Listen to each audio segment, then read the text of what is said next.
주님, 저에게 믿음의 소녀들과 믿음의 선배들을 주셔서 그 신앙 본받을 수 있는 우리의 삶을 허락하심을 감사합니다. 오늘도 이 땅에 오셔서 주님 우리 위해 죽으시고 다시 살아나신 이 놀라운, 또한 저에게 성령을 선물로 주신 이 놀라운 하나님의 교회에서 예배하며 이 땅에 하나님의 나라 이루도록 저에게 믿음 주셔서 감사합니다. 이 시간도 주님 앞에 나와봤습니다. 저의 연약함, 저의 부족함 주님께 아뢰입니다. 주님, 저에게 하나님의 말씀을 깨달을 수 있는 은혜를 더해 주시고 저에게 영적 승리할 수 있는 믿음을 더하여 주옵소서. 말씀을 들을 수 있는 지혜도 더해 주시기를 원합니다. 기도하기에 나왔으니 한 사람 한 사람의 기도, 우리가 합심해서 하는 기도의 제목을 들으시고 응답하여 주옵소서. 예수님의 이름으로 기도하옵나이다. 아멘. 오늘은 6월 18일자 수요일 말씀이 되겠습니다. 먼저 그저께 이어서 시편 124편 말씀입니다. 다윗의 시, 곧 성전에 올라가는 노래 한 절씩 교독합니다. 이스라엘은 이제 말하기를 여호와께서 우리 편에 계시지 아니하셨더라면 우리가 어떻게 하였으랴.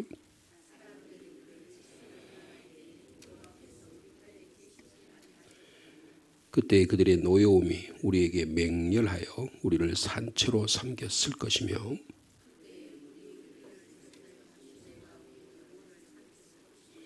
그때 넘치는 물이 우리 영혼을 삼켰을 것이라 할 것이로다.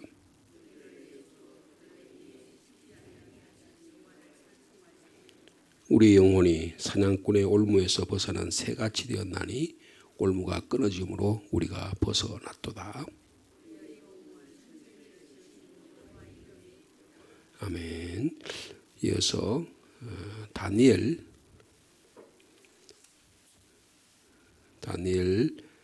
1장 1절에서 21절 마지막까지 1장 전체 말씀이 되겠습니다.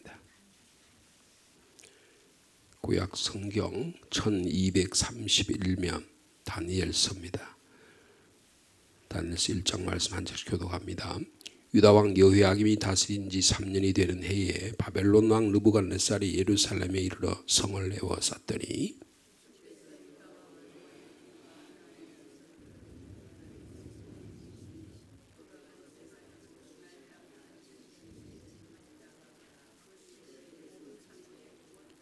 왕이 환관장 아스부나스에게 말하여 이스라엘 자손 중에서 왕족과 귀족 몇 사람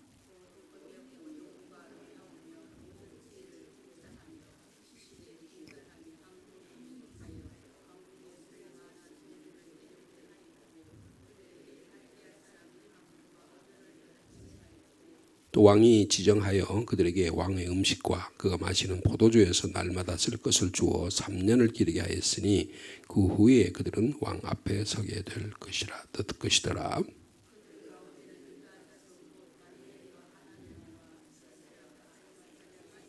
환관장이 그들의 이름을 고쳐 다니엘은 벨드사살이라 하고 하나냐는 사드락이라 하고 미사엘은 메삭이라 하고 아사랴는 아벤누고라 하였더라.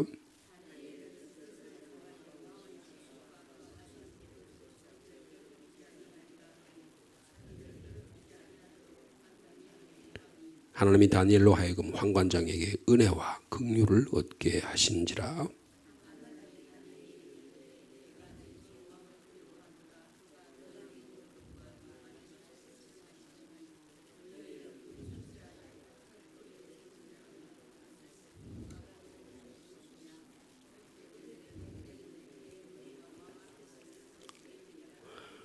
환관장이 다니엘과 하나냐와 미사엘과 아사랴를 감독하게 한 자에게 다니엘이 말하되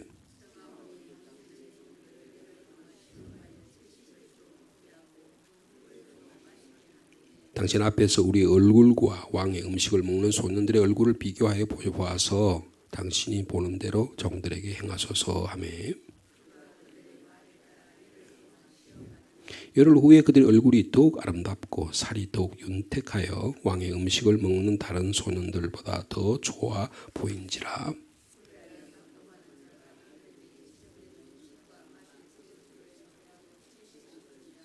하나님이 네 소년에게 학문을 주시고 모든 서적을 깨닫게 하시고 지혜를 주셨으니 다니엘은 또 모든 환상과 꿈을 깨달아 알더라.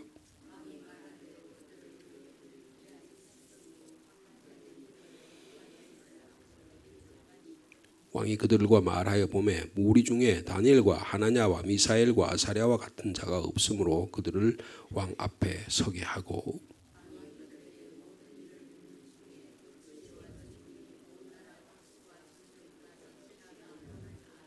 함께요. 다니엘은 고레스 왕 5년까지 있으니라. 아멘. 그리고 마지막으로 누가복음 1장 46절 말씀부터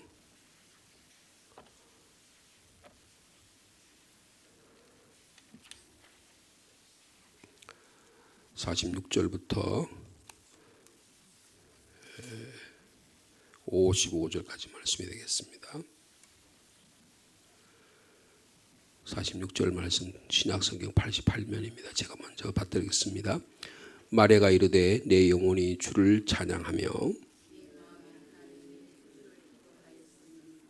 그의 여종의 비천함을 돌보셨습니다. 보라 이제후로는 만세의 날을 복이 있다 일컬으리로다.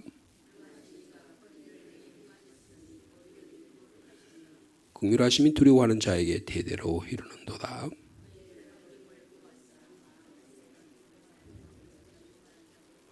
권세 있는 자를 그 위에서 내리치셨으며 비천한 자를 높이셨고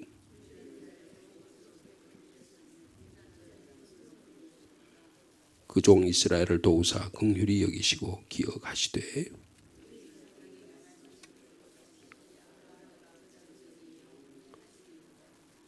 아멘. 지금 이 누가복음의 말씀은 흔히 마리아의 찬가라 그러죠. 엘리사벳에게 세례 요한이 잉태되고 그리고 이어서 천사 가브리엘이 마리아에게 나타나서 복을 받은 자여 은혜를 받은 자여 하면서 예수 그리스도의 탄생을 알려주는 이 일에 인해서 마리아가 주의 여종이오니 말씀대로 제게 이루어지기를 원합니다. 그렇게 이야기하자 마리아가 엘리사벳을 방문을 합니다.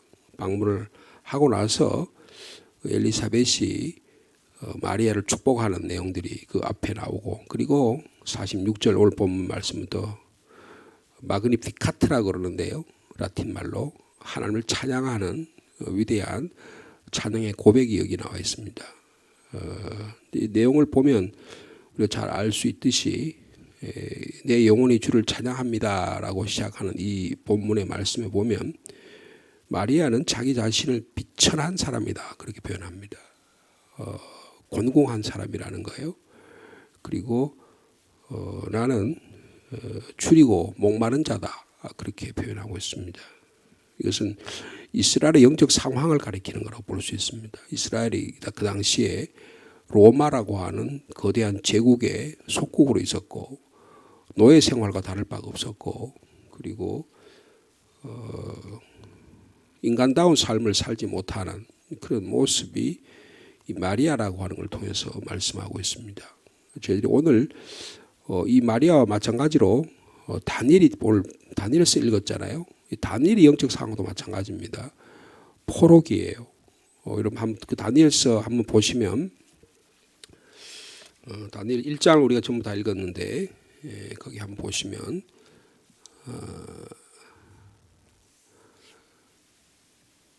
그 재미있는 표현이 있어요. 1장 2절에 주께서 하나님께서 유다왕 여호야김과 하나님의 전 그릇 얼마를 그의 손에 넘기셨다. 이 그가 누굽니까?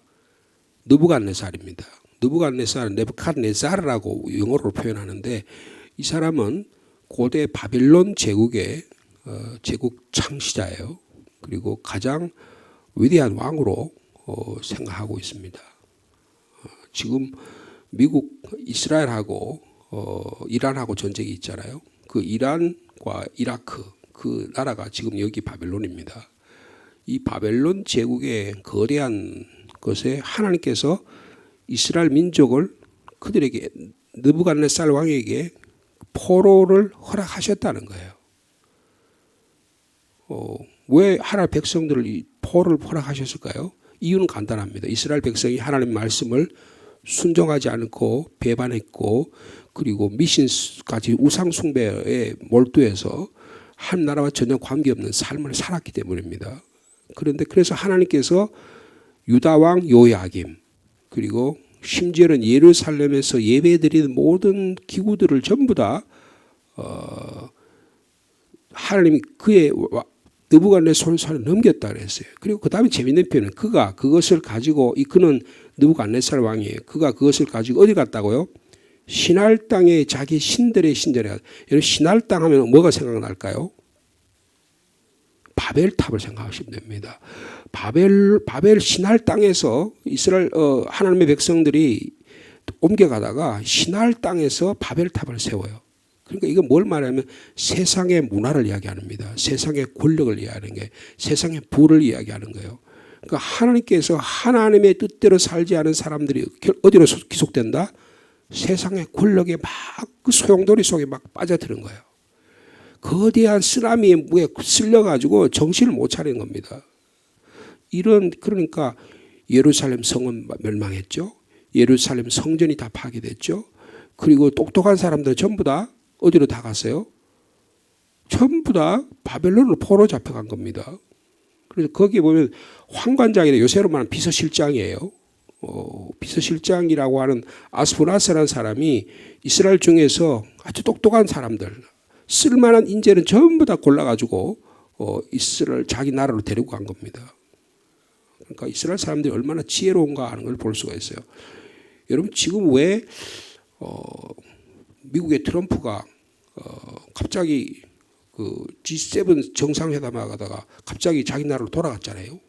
그리고 우리나라 대통령이 만나러 갔다가 그냥 얼굴도 못 보고 말도 나눠보지 못하고 다시 그래서 지금 아주 처지가 좀 애매하게 됐죠. 그죠? 근데 여러분 왜 그렇게 트럼프가 이스라엘을 붙잡고 있습니까? 이스라엘 공격하면 전부 다 지금 미국 항공모함이 말이에요. 지금 인도양에 있던 항공모함에 니미츠라는 항공모함이 어디가 있어요? 여러분 지중해 그 호르몬 3배가 있습니다. 이란 앞에 딱 갖다 붙어가지고 그 다음에 뭐 이란이 좀 조금 더 행동하면 어떻게 하겠다는 거예요? 집중 포격하겠다는 거예요. 그래 이번에는 뭐예요? 지하 80m, 90m까지 뚫는 무슨 벙커스요? 뭐 그런 무기를 지금 해가지고 이란에 있는 핵무기 그리고 지금 하메인인가요 하는 그런 이스라엘의 최고 지도자를 제거하겠다는 거예요.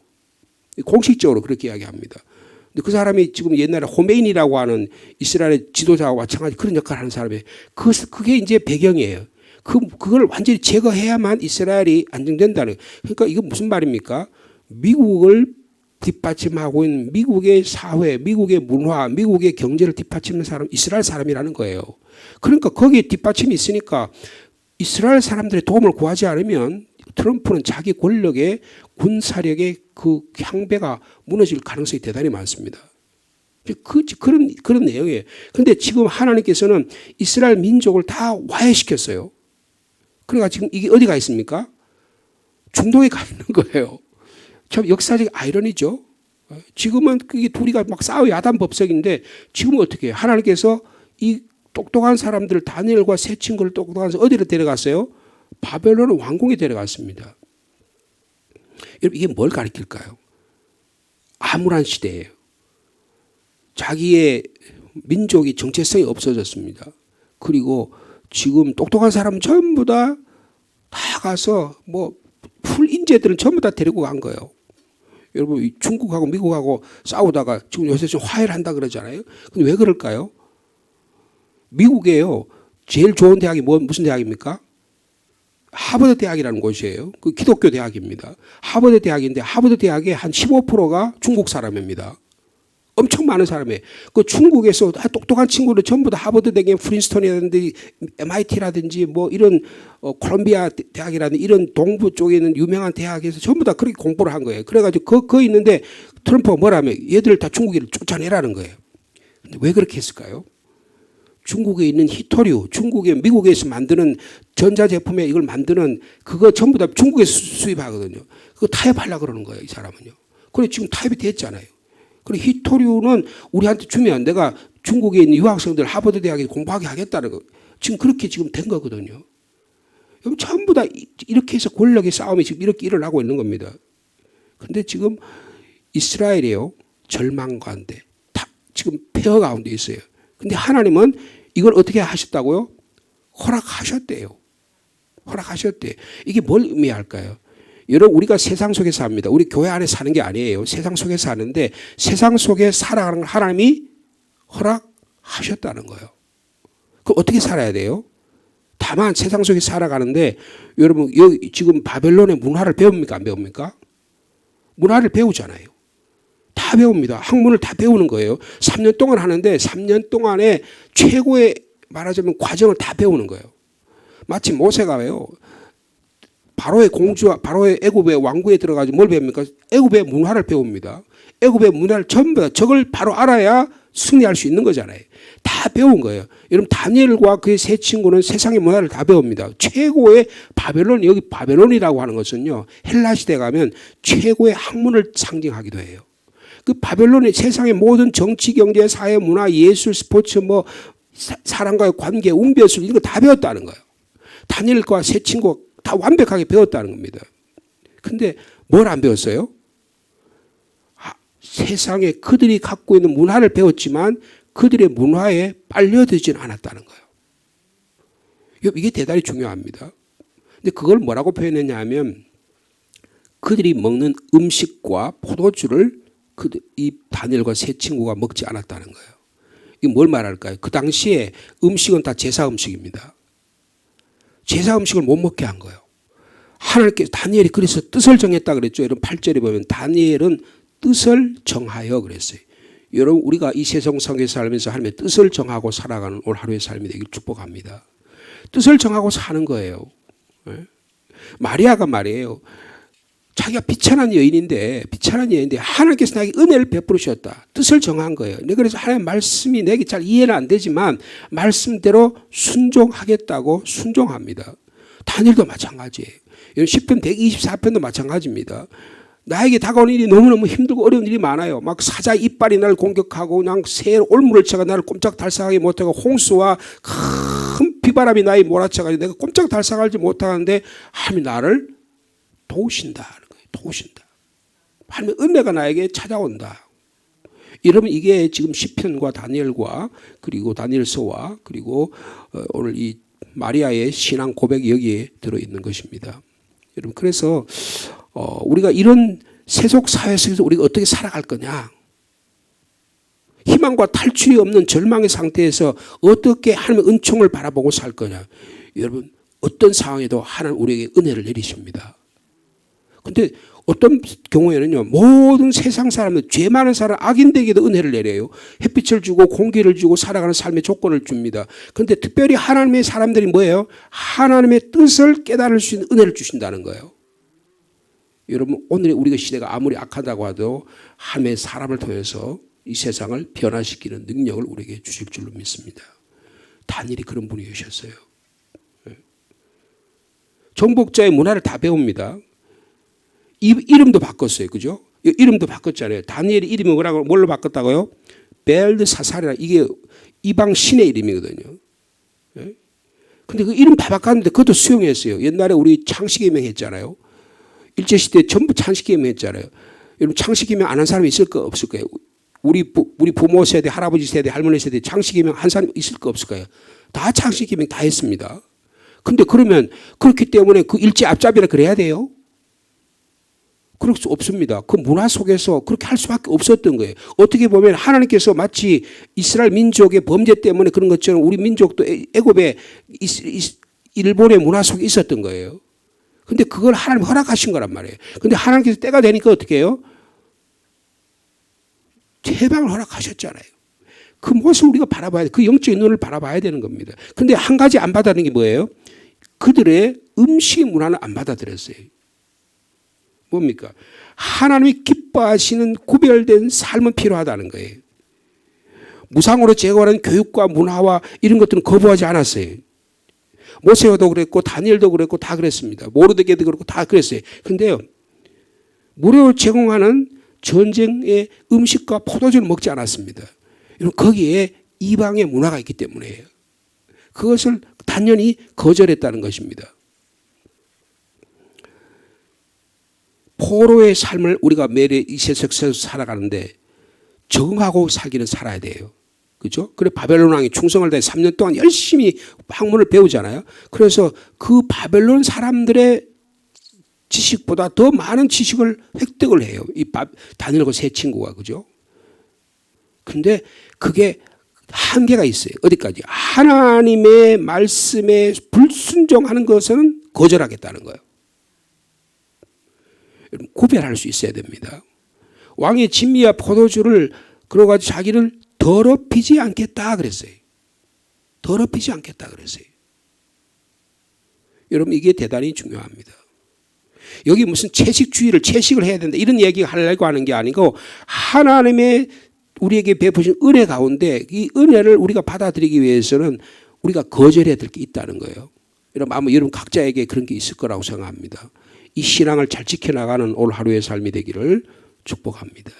다니엘은 결심했어요. 나는 몸을 더럽히지 않겠다 결심하니까 하나님이 응답해 주셨습니다. 육체적 건강함을 주셨고요. 지혜를 주셨고 다니엘의 세 친구도 세상의 학문에 그 사람들보다 더 뛰어난 지혜를 주셨고요. 특별히 다니엘에게는 하나님의 계시의 말씀을 하나님의 뜻을 구별할 수 있는 판단력까지 주셨어요. 이걸 통해서 하나님께서 역사해 주신 걸 보게 되는 겁니다. 하나님께 순종하면 다른 사람들이 알지 못하는 더 큰 능력과 비밀을 우리에게 허락해 주실 줄로 믿습니다. 하나님의 말씀의 순종이 하나님이 예비하신 기적을 체험하게 한다는 것입니다. 그러므로 신앙적으로 산다는 것은 세상을 버리고 사는 게 아니고 세상을 부러워하고 패배감 속에서 미련과 우울과 환상 속에 사는 게 아니라 그 가운데도 하나님의 뜻이 무엇인지를 분별할 수 있는 영적 분별력을 헤아리며 살아가는 것입니다. 신앙의 정절을 지키는 거죠. 하나님의 능력을 맛보고 사는 것입니다. 세상에 아무리 우리를 몰아치려고 우리를 어렵게 만들다고 하더라도 그 속에서도 하나님 우리를 반드시 정결하게 깨끗하게 충성되게 만들어주신 길을 열어주실 줄로 믿습니다.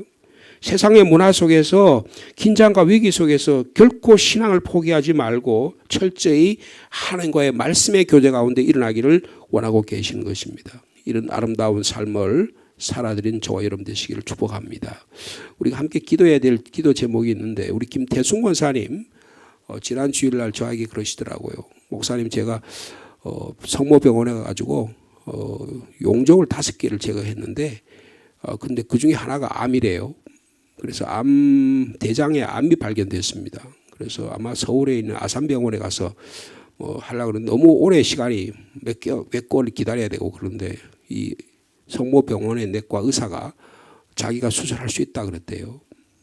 지금 다만 권사님이 심장이 좀 약한 부분이 있어서 옛날에 스텐트 수술도 하고 여러 가지 약한 부분이 있었는데 그게 수술하게 되면 전신 마취를 해야 되니까 좀 그게 좀 걱정이 되는데 성모병원의 의사 선생님이 자기가 할 수 있겠다고 그렇게 이야기를 했답니다. 그래서 어저께 입원을 하셨어요. 제가 병원에 좀 다녀왔는데요. 오늘 오후 1시 30분에 대장암 그래서 이제 일정 부분을 절개를 하고 이어서 그 부분을 이제 이어서 그렇게 봉합 수술을 해서 이제 치료를 하려고 한답니다. 뭐 그 이유는 또 우리가 좀 살펴봐야겠지만 여러분들 기도해 주실 것은 그 마취를 하고 전신 마취를 하고 또 뭐 수술하는 가운데 모든 심장이나 모든 몸 전체가 균형 있게 반응할 수 있도록 여러분 기도해 주시고 의사의 손길을 통해서 안전하게 수술이 될 수 있도록 여러분 함께 길을 기도해 주시면 감사하겠습니다. 기도하십시다. 주님 감사합니다. 다니엘의 영적 상황, 마리아의 영적 상황, 이스라엘의 영적 상황이 암울합니다. 오늘 우리의 삶의 모습도 그러한 면이 없지 않아 있습니다. 주님 그 가운데도 다니엘은 신앙을 지켰습니다. 뜻을 정하여 하나님의 거룩함을, 하나님의 은혜를 결코 저버리지 않았습니다. 마리아는 자기에 찾아오는 하나님의 은혜가 자기의 몸을 온전히 변화시키는, 교회를 세우는, 예수 그리스도를 내 마음에 받아들이는 놀라운 은혜를 경험하고 주님을 찬양합니다. 시편 124편도 주님이 나와 함께하지 아니하셨다면 하면서 주님을 찬양합니다. 주의 거룩하신 이름을 높여드립니다. 오늘도 저희들 주님을 찬양하고 주님께 감사합니다. 우리에게 새 생명 주셨고 오늘도 하나님의 말씀을 깨달을 수 있는 은혜를 더해 주심을 감사합니다. 주님, 저희 삶이 아무리 우리를 옥죄고 우리를 부정적으로 만드는 자아를 억누르는 이것이 있다고 하도록 예수 그리스도 믿는 믿음의 정체성이 잃어버리지 않게 하여 주옵소서. 주님, 정치, 경제, 사회, 문화적으로 아무리 혼란하더라도 우리의 과거를 돌아보면 참으로 우리가 배가 고프고 일제 앞잡이 있고 6.25의 전쟁의 폐허 속에 우리가 굶주리고 참으로 고난 가운데 있었지만 우리는 세계에서도 가장 잘 사는 나라 중에 하나로 이렇게 우뚝 세워주심을 감사합니다.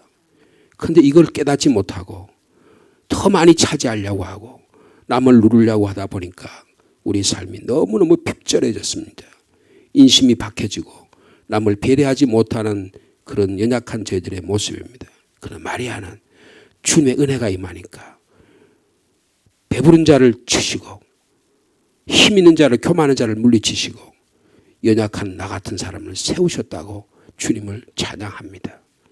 주님, 저희가 얼마나 연약한 자인지를 날마다 고백해 도와주셔서 하나님의 은혜가 이른 비와 늦은 비처럼 내리게 하여 주옵소서. 이 아침에도 이 새벽에도 주님 이슬 같은 주님 은혜를 저희 허락해 주셔서 하나님의 말씀의 사랑이, 예수 그리스도의 구속의 은혜가 우리 가운데 깊이 새겨지게 하여 주옵소서. 주님, 우리가 오늘을 살아가는데 하나님의 신앙을 방해하는 것이 무엇입니까? 이걸 분명하게 깨달아서 우리의 신앙을 바로 세우는 저희들 되게 하여 주옵소서. 김태순 권사님을 위해 기도합니다. 오늘 오후 1시 30분에 성모병원에서 수술합니다. 그 몸에 있는 암세포는 온전히 제거되게 도와주시고 봉합수술이 잘 되게 하시고 의사의 손길을 통해서 정밀하게 세밀하게 주님 치료의 광선도 보내어 주옵소서. 우리 권사님에게 마음의 평화를 주시고 담대함을 주셔서 어려운 78년의 인생 가운데 주님 또 이 병마와 잘 싸워 이겨나가도록 주님께서 이 시간도 병상에 함께하여 주옵소서. 우리 믿음의 공동체를 위해 기도합니다. 주님, 우리 교회가 우리 다 연약한 자에서 주님 앞에 나왔습니다. 그런 하나님의 은혜를 사모하기 위해서 나왔습니다. 한 분 한 분에게 주님의 은혜를 강같이 흐르게 하여 주시고 성령의 충만함을 저에게 주셔서 다니엘처럼 지혜로운 자가 되게 하여 주옵소서. 세상을 살되 세상에 져서 세상에 끌려서 세상의 문화에 휩쓸려서 살아가는 자가 아니라 세상을 변화시키는 자로, 하나님의 뜻을 선포하는 자로, 하나님의 거룩함을 나타내는 자로 살아가도록 주께서 역사하여 주옵소서. 주님, 우리 자녀들을 위해 기도합니다. 이 세상의 문화가, 세상의 경쟁이 너무 치열해서 힘들고 어렵지만 그러나 주님이 주신 단들 같은 믿음의 사람이 되어 세상에 빛을 드러내는, 어둠 속에서 하나님의 빛을 드러내는 믿음의 우리 자녀들 다 되도록 축복하여 주옵소서. 우리 교회를 통해서 역사하실 주님을 찬양합니다. 오늘 수요기도회와 또 함께 모여서 모든 이 한 주간의 신방과 사역 가운데 주님이 동행하여 주옵소서. 우리 성도들의 직장과 일터와 생업과 가정과 자녀들도 보호하시고 인도해 주실 줄로 믿습니다. 군문에 나가 있는 자녀, 직장과 일터로 나가 있는 자라, 해외에 떨어져 있는 자녀, 어디 있든지 간에 주님이 생명의 울타리 가운데, 말씀의 울타리 가운데 주님 보호하시고 인도하여 주시옵소서. 이 나라 민족을 위해서 기도합니다. 정치적인 시스템이 변화되었습니다. 주님, 이 가운데도 이 민족을 지켜보호해 주시고 이 나라를 위해서 다니엘 같은 믿음의 사람들이, 지혜의 사람들이 곳곳에서 있어서 이 나라의 정의와 평화와 공의가, 하나님의 이 나라의 안정이 지켜지도록 주께서 역사하여 주옵소서. 예수님의 이름으로 기도하옵나이다. 아멘.